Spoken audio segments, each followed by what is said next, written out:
흉터관리템. 병원 거 사실 쓰셔도 되는데 이거 미리 챙겨가시면 반값 아니면 반의 반값입니다. 스카등계 문질러서 흡수시켜주시고 그리고 실리콘 밴드 위에 붙여주시면 흉터관리 충분합니다. 기저귀 크림. 이 비판텐이 오리지널이긴 하지만 이 비판텐이랑 용량은 같은데 가격이 거의 절반이라서 가성비템으로 쓰시기 좋습니다. 출산 가방. 몸도 무거워지기 전에 진짜 써야 되는데 뭐부터 써야 될지 모르겠고 검색해보면 챙길 게 넘쳐나는데 이게 진짜 다 필요한가 싶고 저도 챙긴다고 챙겼는데 지내다 보니까 정작 필요한 데 없어서 남편한테 계속 가져다 달라 했었거든요. 그래서 오늘은 잘 쓴 템만 쏙쏙쏙 골라서 다시 싸는 출산 가방 짭템만 알려드릴게요. 출산 가방 준비 리스트까지 준비해두었으니 리스트 보고 챙기시면 빠뜨려서 남편 보고 챙겨오라고 할 걱정 없습니다. 고정 댓글 꼭 확인하시고 영상 끝까지 시청해주세요.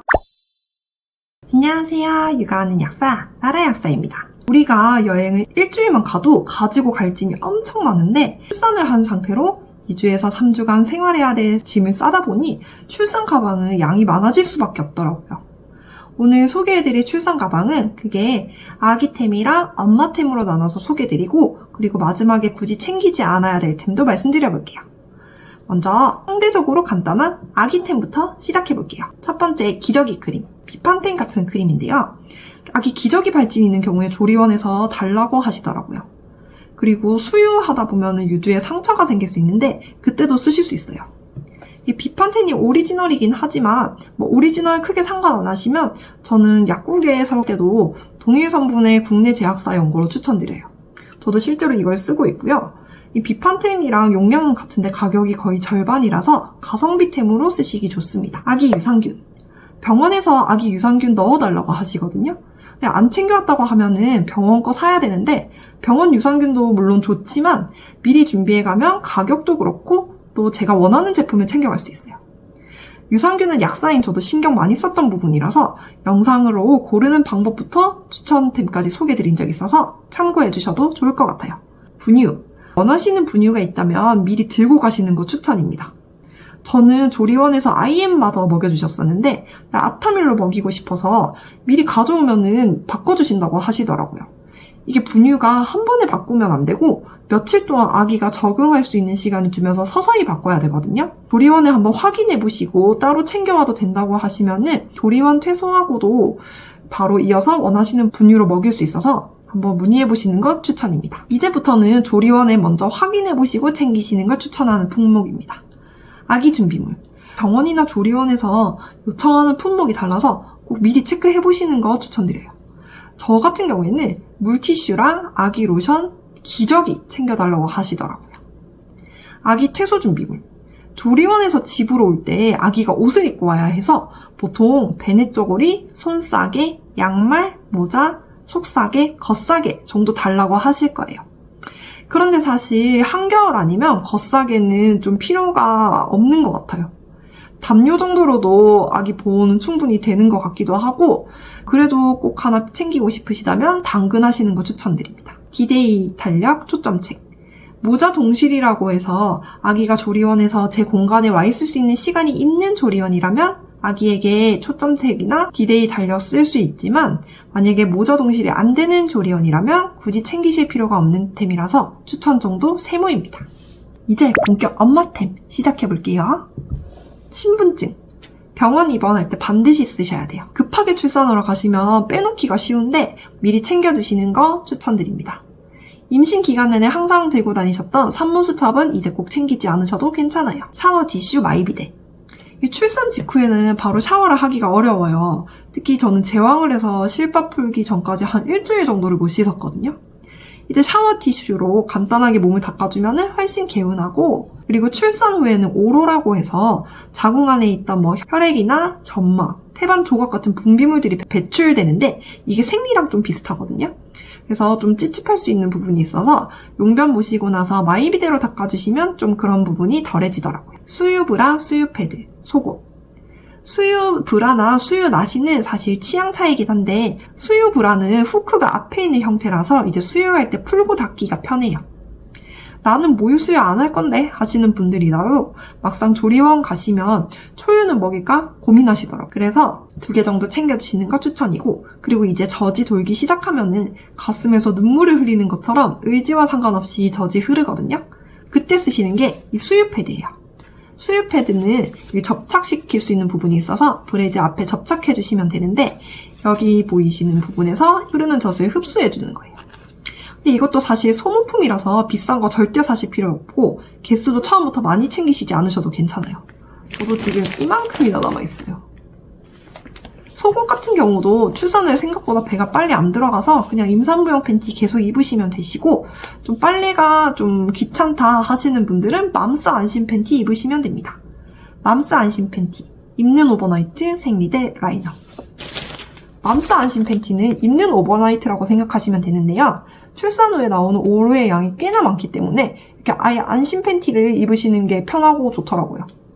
그런데 이것도 많이 살 필요는 없고 2팩 정도 준비하시는 거 추천입니다.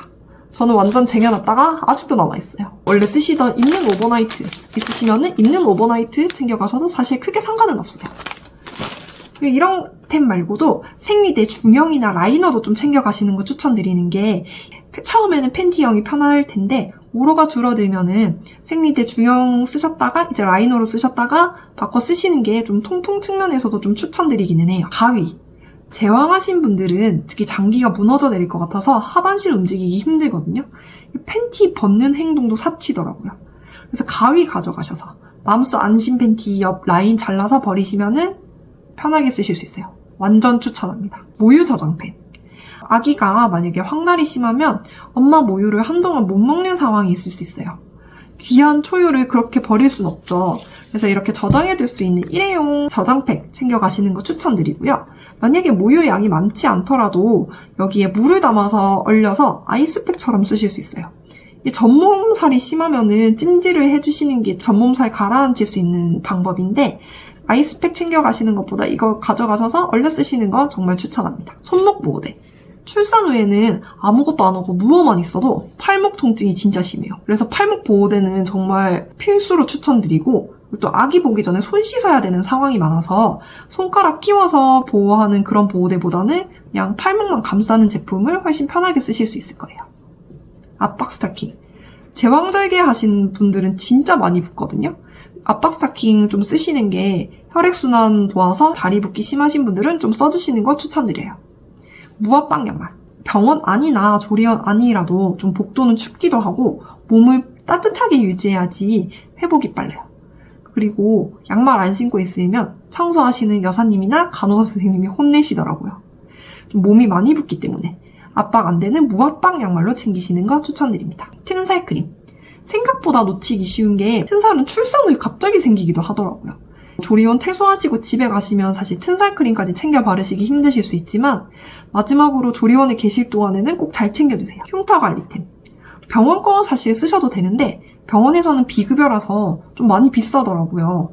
이거 미리 챙겨가시면 반값입니다. 많이 쓰시는 메피폼이나 시카케어는 밴드 타입이 실리콘이고 더마틱스 올트라는 바르는 실리콘이라서 편하신 대로 쓰시면 되시고요. 실리콘 제형은 수유하시는 중에도 사용 가능해요. 그리고 요거랑 같이 쓰시면 좋은 게 스카담겔. 요거는 콘트라투백스의 국내 제약사 제품인데요. 스카담겔 문질러서 흡수시켜주시고 그리고 실리콘 밴드 위에 붙여주시면 흉터 관리 충분합니다. 단 요 스카담겔은 수유하시는 분들은 단유하시고 나서부터 써주시는 거 추천이에요. 가습기. 병원이랑 조리원 내부가 생각보다 건조하더라고요. 뭐 수건 빨아서 널어놓을 수도 있지만 작은 가습기 하나 챙겨가시면 훨씬 편하게 쓰실 수 있어요. 멀티탭. 코드 꽂을 게 정말 많습니다. 꼭 챙겨주세요. 슬리퍼. 발이 부어서 슬리퍼나 크록스 같은 거 신는 게 편하더라고요. 많이 걸어야지 회복이 빠른 만큼 신기 편한 신발 꼭 하나 챙겨주세요. 기타 기본 생활용품으로 있고요. 그리고 구부러지는 빨대 있으시면 좋아요. 이거 제왕절개하고 계속 누워있을 때 물 먹기 편합니다. 저번에는 못 챙겨갔지만 다시 싸는 가방에서는 꼭 챙길 템. 휴대폰 거치대. 누워있다가 핸드폰을 하는데 팔이 아파서 손목이 아파서 핸드폰을 못 하겠더라고요. 쿠팡에서 진짜 저렴한 거 하나 사셔서 쓰시면은 조리원 생활 훨씬 편해지실 거예요. 상비약, 진통제, 변비약. 제왕하고 나서 무통태니까 생각보다 많이 아프더라고요. 그리고 아파서 아랫배에 힘을 못 줘서 변해보기가 힘들어서 변비도 오더라고요. 근데 제가 있던 병원은 약을 좀 잘 안 주려고 하시더라고요. 그래서 타이레놀이랑 변비약은 마그밀. 저는 남편 보고 가지고 오라고 해서 먹었습니다. 수유하더라도 타이레놀이랑 마그밀은 드실 수 있어서 걱정되시는 분들은 약국에서 미리 사가시는 거 추천입니다. 의외로 안 챙겨도 될 것. 유두보호 크림, 유두보호기. 모유에 상처 재생 촉진 성분이 들어있는 거 아시나요? 유두가 찢어져서 아프면 모유를 발라주시면 다음날이면 괜찮아지더라고요. 그래서 저는 유두보호 크림과 유두보호기는 구지템입니다. 유축기. 미리 보건소에서 빌려오시는 분들도 계시더라고요. 그런데 출산병원이나 조리원에서 제공하는 경우가 많아서 한번 확인해 보시는 것 추천드립니다. 그 밖에 놓치기 쉬운 자잘한 생활용품들 다 정리해뒀거든요. 파일로도 꼭 확인해 보시고 얼른 출산 가방 마무리하셨으면 좋겠습니다. 마음 편하게 준비 마무리 잘하셨으면 좋겠습니다. 육아는 출산이라는 긴 여정의 시작이죠. 순산 정말 축하드려요. 앞으로 마주할 크고 작은 순간들, 저도 같은 길을 걷고 있는 엄마이자 약사로서 함께하겠습니다. 넘쳐나는 정보 속에서 혼자 고민하지 마시고 구독과 좋아요 눌러주시면 놓치긴 아쉬운 정보들 편하게 챙겨보실 수 있어요. 여러분, 이제 우리 유퇴할까요?